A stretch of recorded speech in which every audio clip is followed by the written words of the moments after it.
Most people believe they make decisions consciously. They think they weigh options, analyze outcomes, and then choose a direction. From the inside, it feels deliberate and intentional. But when you observe your own behavior closely, a different picture begins to emerge. You often react before you have time to think. You choose familiar options without reflection. You repeat patterns even when you know they don't serve you. If conscious choice were truly in control, change would be easier. Knowing what to do would be enough, but knowledge alone rarely leads to different behavior. Something deeper is guiding the process. This is the first quiet insight. Much of what we call choice happens before awareness arrives. The conscious mind experiences the result, but it does not always initiate it. And once this is seen, the idea of full conscious control begins to soften. The subconscious is often misunderstood as something mysterious or hidden. In reality, it is simply the part of the mind that runs automatically. It stores patterns, habits, emotional responses, and learned associations, and it operates without asking for permission. This system developed to keep us efficient. It allows us to act quickly, recognize danger, and move through life without analyzing every detail. Without it, even simple tasks would require enormous effort.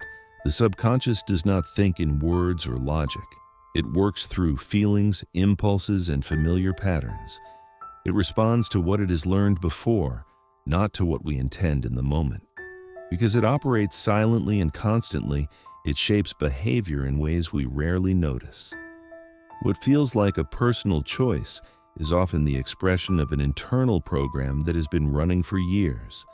The subconscious operates at a speed the conscious mind cannot match. By the time awareness begins to consider a decision, the direction has often already been set. Signals have been processed, preferences activated, and a response prepared. Research shows that the brain initiates action fractions of a second before we become aware of choosing. Conscious thought often arrives afterward, explaining the decision rather than creating it. This is why choices can feel immediate and obvious. There is no inner debate, no sense of effort.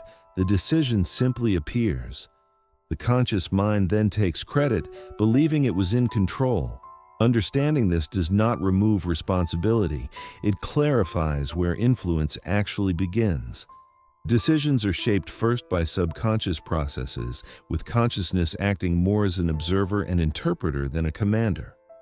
Conscious thinking requires effort. It consumes energy, attention, and time. Because of this, the brain looks for ways to reduce its workload whenever possible. The subconscious exists to make life efficient. It takes over repeated behaviors, familiar choices, and routine decisions, allowing the conscious mind to focus only when something new or uncertain appears. This is why so much of daily life runs on autopilot. From how you react to messages, to how you choose food, to how you respond in conversations, patterns handle most of it without awareness. Energy conservation is not laziness, it is intelligence. The brain prioritizes survival and efficiency, and automation is one of its most effective strategies. The subconscious communicates through emotion, not logic. Before a thought is formed, a feeling appears. Comfort, tension, interest, resistance. These sensations guide behavior faster than reasoning ever could. When something feels right, we move toward it.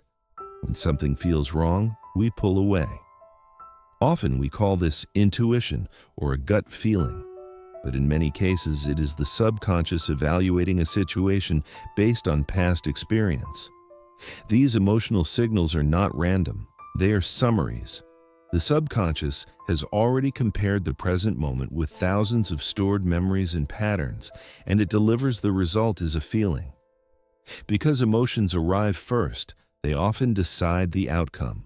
Logic then steps in to justify what has already been chosen. In this way, feelings don't just influence decisions, they quietly lead them. The subconscious is shaped by repetition. Every experience that carries emotion leaves a trace. When something feels safe, rewarding, or threatening, the system records it and uses it as a reference point for the future. Over time, these references become programs. They guide decisions automatically without needing to be reviewed or questioned. What worked before feels right again. What caused discomfort is avoided, even if the context has changed. This is how the past quietly governs the present, not through memory alone, but through learned responses. The subconscious does not ask whether a reaction is still useful, it asks whether it is familiar. Because these programs were formed to protect and guide us, they feel natural. But when they remain unseen, they continue to influence choices long after their original purpose has passed. Once a pattern proves useful, the subconscious reinforces it. This is how habits are formed, not only habits of action, but habits of thought, expectation, and response. Each time a behavior reduces discomfort or brings a familiar result, the brain strengthens the pathway that produced it. The choice becomes easier next time. Eventually, it no longer feels like a choice at all. This is why decisions often repeat themselves. The same types of relationships, the same reactions to stress, the same approaches to opportunity. The subconscious prefers what it knows, even when what it knows is limiting.